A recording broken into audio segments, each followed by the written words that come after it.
Hi, it's Keith from the Evangelical Free Church, Stony Stratford, and we're continuing our series of short talks in the Gospel of Mark. And today we're looking at Mark chapter 9, verses 14 to 32. I love having a relaxing holiday, but the trouble with holidays, they come to an end. And when I get back into church work, it can be anything from a domestic dispute to someone who's been ill, to someone who's in hospital or some other trauma like that. We live in the real world. And I suspect that's how Peter, James and John felt when they were faced with what they are now faced with after having this mountain type of experience with Jesus where they saw him in his glory.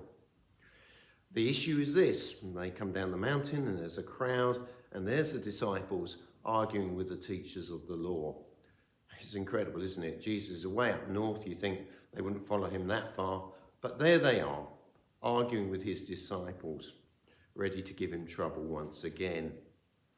And the situation is this. It's one that no one can handle. When Jesus asks about it, a man in the crowd answered, "Teacher, I brought you my son, who is possessed by a spirit that has robbed him of speech. Whenever it seizes him, it throws him to the ground. He foams at the mouth, gnashes his teeth, and becomes rigid. I asked your disciples to drive out the spirit, but they could not." Now, immediately we see what the dispute's about. Disciples can't hack it with this. Teachers of the law are probably saying you're doing it all wrong, but they've got no answers either. Jesus' reaction is really interesting. Verse 19. "O unbelieving generation," Jesus replied, "how long shall I stay with you?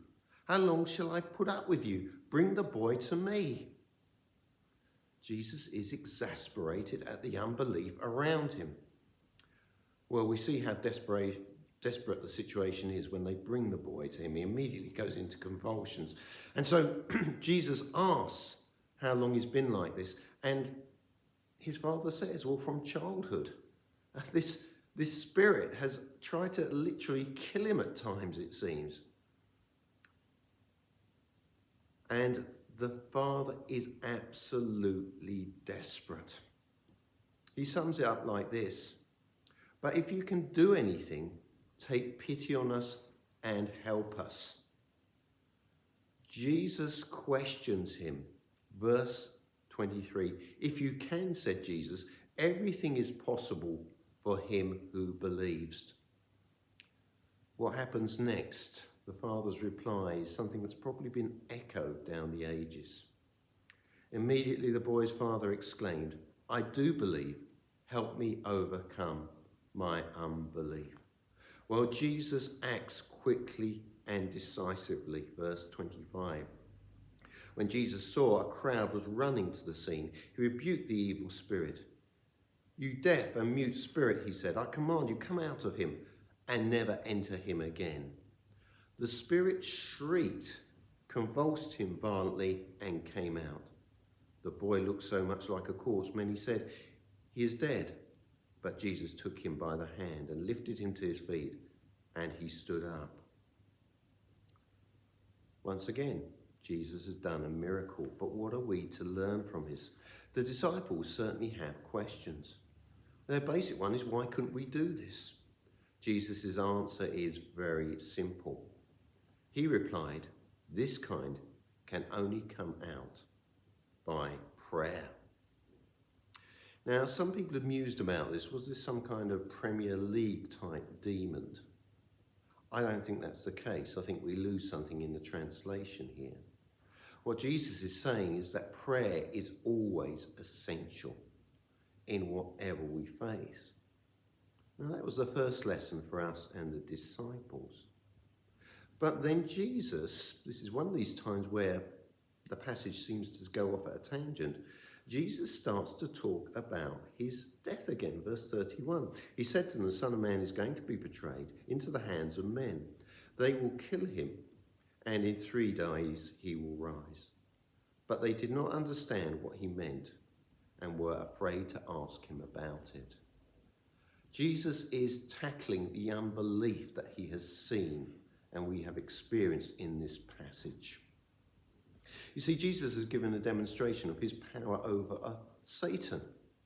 What he's talking about here is not going off on some different sort of road or tangent. It is about how he will finally defeat Satan utterly and decisively. Jesus' death, Jesus becoming the sin bearer, will do that. You see, the point we've seen, as we've seen time and time again in Mark, is Jesus has authority over all. Paul, after pointing out how Jesus humbled himself to death on a cross, says this. This is in Philippians chapter 2, verse 9.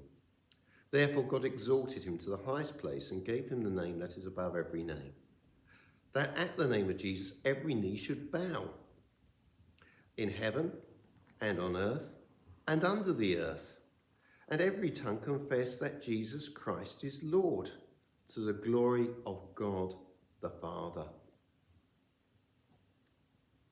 You see, this is what we've got to decide about.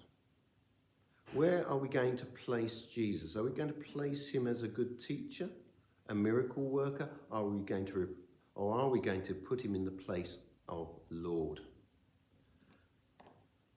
That's true belief.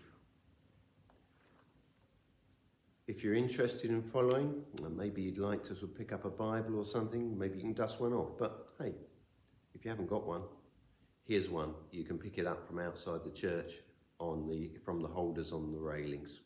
Again, thank you for listening.